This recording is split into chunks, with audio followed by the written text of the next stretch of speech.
Hi everyone, last time I showed you how to make this card from the Paper Pumpkin kit, and you can make 4 of those if you like from the kit, and then this time I'm going to show you how to do the second card, which you can choose to do 4 if you like from the kit. They also give you some alternative suggestions here if you want to do other things with the stamps and the embellishments and the twine and so on.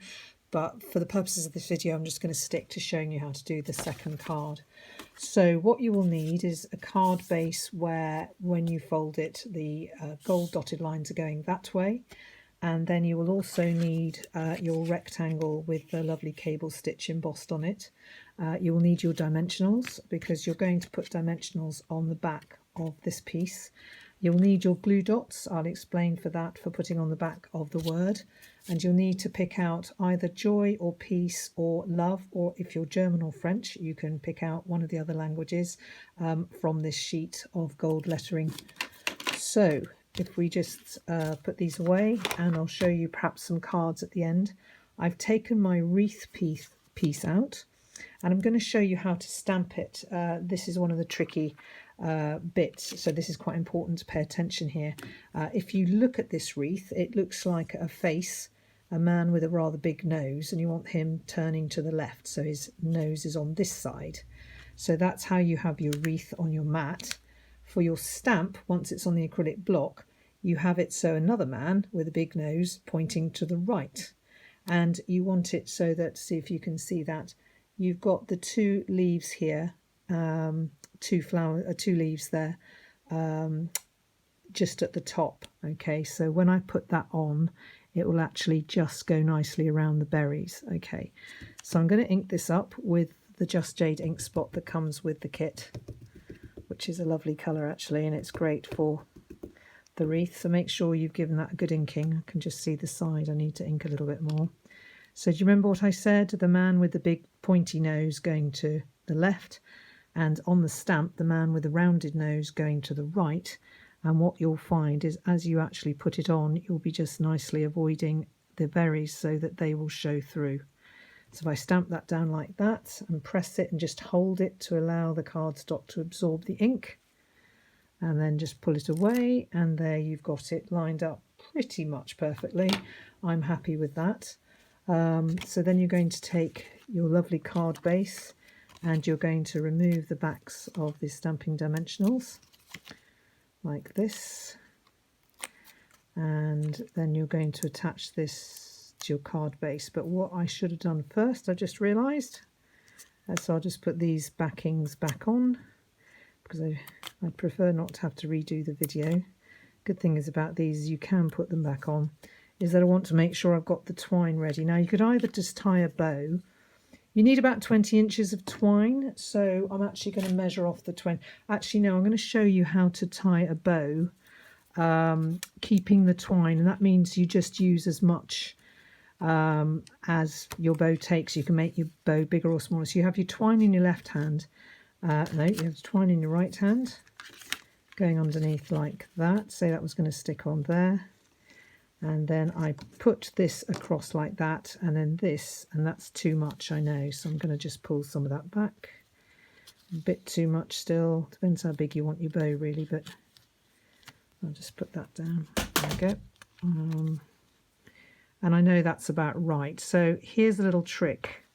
What you do is you tie, when you know that that's about going to be right for the bow, that's about as much as you want, you then first of all tie it and leave it like that, and put your finger there, and then just tie a knot with the twine and tighten it, and then you've got it grounded, as it were. So if I just get this underneath, get that out of the way, my little finger is keeping it grounded, and then I just tie a knot and quickly pull it tight, and then I've got it ready so I can take as long as I like faffing around with the bow, because this bit isn't going to loosen, because that's the annoying thing often, is that bit loosens.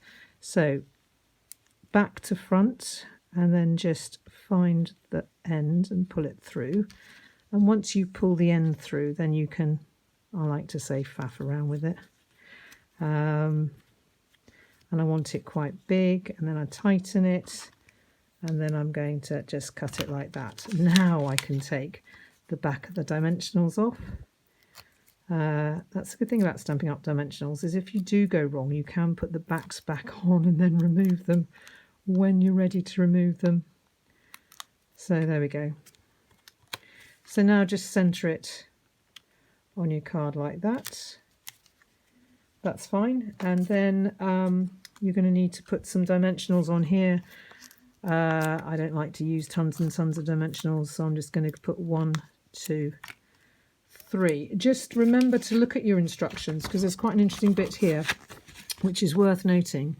It says to stamp what you need to and then add, they say 18 inches of twine to the embossed pieces. That's about right, actually, about 18 inches. And then adhere to the card bases using the adhesive dots. And then layer and adhere the pieces in this order: printed die cuts with dimensionals, foil die cuts, adhesive dots, and stamped labels with dimensionals. So remember that bit in the instructions. I'm probably not doing it as the instructions, but I mean, that's their recommended way. But do you know what? You can do it any way you like.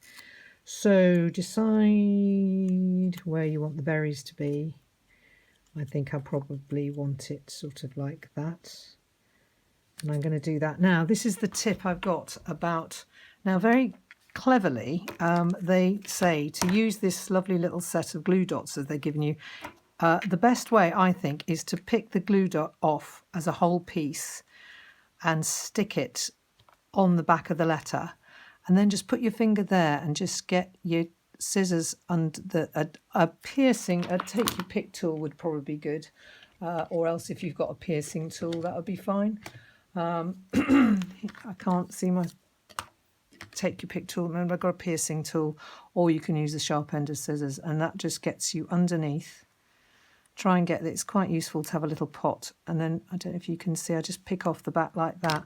Actually, this is a really good way with letters to put those glue dots on. So those glue dots, which I thought were a bit tiny and a bit useless, actually are not. They're really quite good. You don't need to put it under the O, obviously. So there is the finished card. Very quick and simple. Do you know what? I just can't resist adding some gems there. So I think on this one, I'm going to add some gilded gems would be nice. I'm just going to put some little ones on because these gilded gems are absolutely fabulous. So I'm just going to put one down there like that. And then I think I might put about some of our red rhinestones on the other one. So let's see the difference. So if I just put one there. So this sort of echoes the berries really, which is good. I'm going to put the favoured 3 on this time. There we go. So I just think, I mean, they didn't provide any gems in the kit, but that's okay. You've usually got some in your stash. So that's that one. And that's joy and then peace. And you can actually use the letters in other languages. You can actually slice them in half and crunch them up and use them as a little decorative piece underneath as a decorative element. Might do another video showing additional things you can do with this kit. So that's that one. That was the first card we did in the last video. This is one which I got this idea from Rachel Tessman, worth looking up her video to find her ideas. You cut one of the squares with the embossed cable knit. Along the 3-inch edge, you cut 3 1-inch strips and then just separate them slightly, put one of the embellishments on, and you cut one of the banners into 4, I think it is, so you get these little bits like that you can stick underneath and just Merry Christmas. I probably would emboss that to give that a bit more interest. And then this is just using the stamp set. So there's a card there which is landscape, and a card there which is portrait, and I haven't put the embellishments on yet, but that gives you an idea for a simple stamping card using the set. So I hope you've enjoyed this video, and I hope that it's encouraged you and that you enjoy completing your kits and get 8 or more Christmas cards done from them. Bye.